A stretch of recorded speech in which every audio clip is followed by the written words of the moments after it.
2020년 FBI 정보 메모에 따르면 중국이 가짜 운전면허증을 보내서 가짜 우편 투표지를 만들어 조 바이든의 승리를 돕고 있었을 가능성이 있다는 경고가 있었다. 여기 대박 뉴스거리가 있어요. FBI가 이걸 철회했을 때, 그러니까 이 사람들이 이런 정보를 갖고 있었던 거죠. 그게 시카고에서 세관하고 국경보호국이 가로챈 운전면허증들로 확인된 거예요. 그런데도 걔네가 결국 그걸 철회하고는 그냥 조사 안 하기로 한 거예요. 왜냐하면 이게 트럼프한테는 좋게 보이고 바이든한테는 안 좋게 보일 거니까. 그리고 모든 정보기관에 FBI가 실제로 보낸 정보 보고서를 파기하라고 요청했어요. 연방기록법상 그런 건 하면 안 되거든요. 하지만 그들은 그걸 없애길 원했어요. 왜냐고요? 아마도 선거 전에 중국이 도널드 트럼프보다 조 바이든을 선호했다는 사실이 새어나가는 걸 원하지 않았기 때문이겠죠. 60분에서 국토안보부 사이버보안 부서장이 2020년 대선에 외국의 침입은 전혀 없었다고 말하는 내용을 방송했어요. 완전히 깨끗한 선거였다고 했어요. 그는 이름이 크리스 크랩스였던 것 같아요. 이제 우리는 그게 거짓된 발표였다는 걸 알게 됐죠. 먼저 1년 뒤인 21년에 몇몇 이란인들이 선거에 개입했다는 혐의로 맨해튼에서 기소됐다는 걸 알게 됐어요. 그리고 주 데이터베이스를 해킹해서 유권자 아이디를 빼내고 그걸 미국 선거를 겨냥한 악의적인 영향 작전에 사용한 거죠. 우리가 마이크 프론테라 도미니언 변호사랑도 얘기했는데, 그런데 걔네가 우리 증인을 못 나오게 하는 방법을 찾아냈어요. 근데 제나간 건 말이야. 최소한 6월부터는 그 바이오 비밀번호들이 콜로라도 64개 카운티 중 63개 카운티에서 나온 게 670개나 돼. 그게 주정부 장관 공식 웹사이트에 공개돼 있었어. 그러니까 아무나 가져갈 수 있게 그냥 공개돼 있었다는 거죠.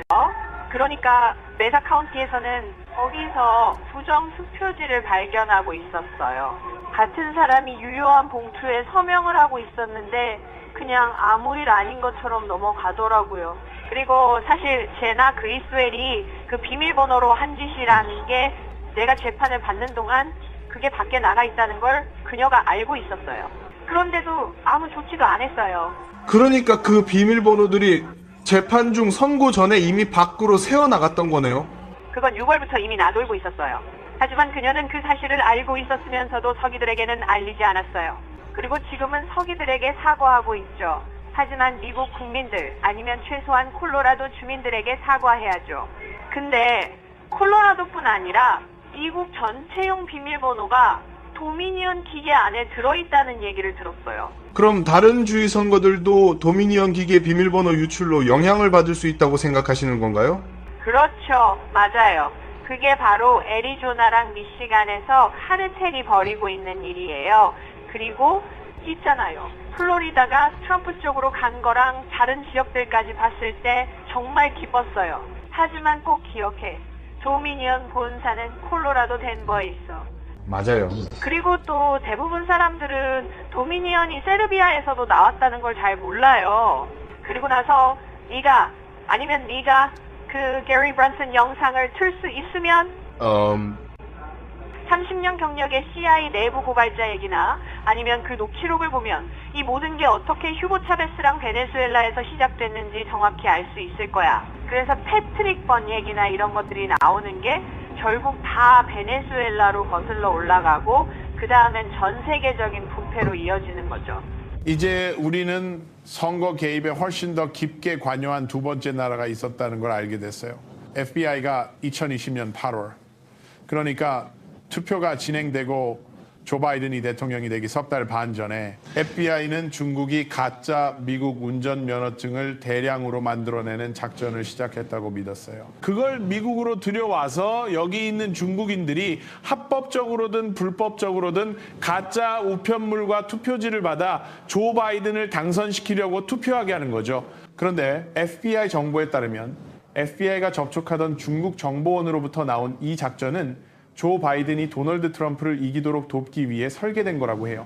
그게 의도였다는 게 정말 중요해요. 중국 광둥의 한 공장에서 50만 장의 미국 빈 투표용지를 제작하는 모습을 폭로하는 충격적인 영상과 사진 증거가 공개됐습니다. 게이트웨이 펀딧이라는 온라인 뉴스 매체는 해당 영상을 중국 공산당 3세대 당원인 바네사 A 오데스가 제공했다고 확인했습니다. 반에사는 11월 9일 중국 광둥에 있는 인쇄 공장에서 가짜 투표용지를 찍어내고 있다고 트위터에 올렸습니다. 그것들은 2020년 8월부터 10월 사이에 의료물품이라는 명목으로 캐나다와 멕시코로 발송된 뒤 그곳에서 다시 미국으로 항공 운송됐습니다. 게이트웨이 펀딧이 중국 제조업체에 2020년 미국 대선 가짜 투표지를 대량 주문하는 전화통화 영상을 공개했다고 밝혔습니다. 여기 발신자와 투표용지 인쇄회사 간의 통화 녹취 번역본입니다. 맞아요. 왜냐면 그 사람 투표용지 인쇄를 자세히 보면 좀 다르거든요. 그건 괜찮아요. 제가 사진을 보면서 여기서 그렇게 할게요. 그럼 나중에 너희 쪽에서 물류 보낼 때는 어떻게 보내요? 여기서 주문하면 그냥 대량으로 주문하는 거거든요. 대량 주문은 물류로 보내면 보통 며칠은 걸려요. 물류가 좀 느려요. 해외로도 보낼 수 있어요? 잠깐만, 국제 발송도 역시 물류로 가는 것 같네요. 보낼 수 있는 거죠.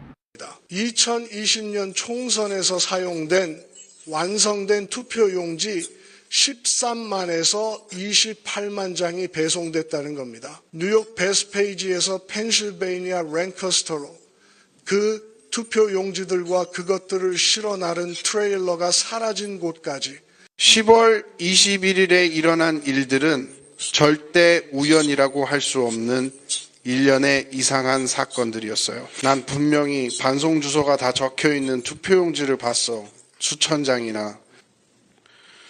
뉴욕에서 내 트레일러에 실어서 펜실베이니아를 향했어요. 처음엔 별일 아니라고 생각했어요. 사실 난 그게 진짜 멋지다고 생각했어. 진짜 그랬어요, 속으로.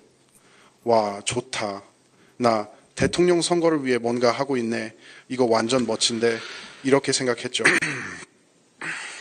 그런데 상황이 점점 이상해지니까 문득 생각이 들더라고요. 내가 왜 뉴욕에서 펜실베이니아까지 완전한 투표용지를 실어 나르고 있는 건지 말이에요. 왜인지 몰랐어요. 정말 이유를 몰라서 그냥 말하기로 했어요. 그래서 오늘 제가 이렇게 나선 겁니다. 현재 시점에서 우리는 이미 수만 명에 달하는 가짜 유권자와 불법으로 투표된 표를 확인했습니다.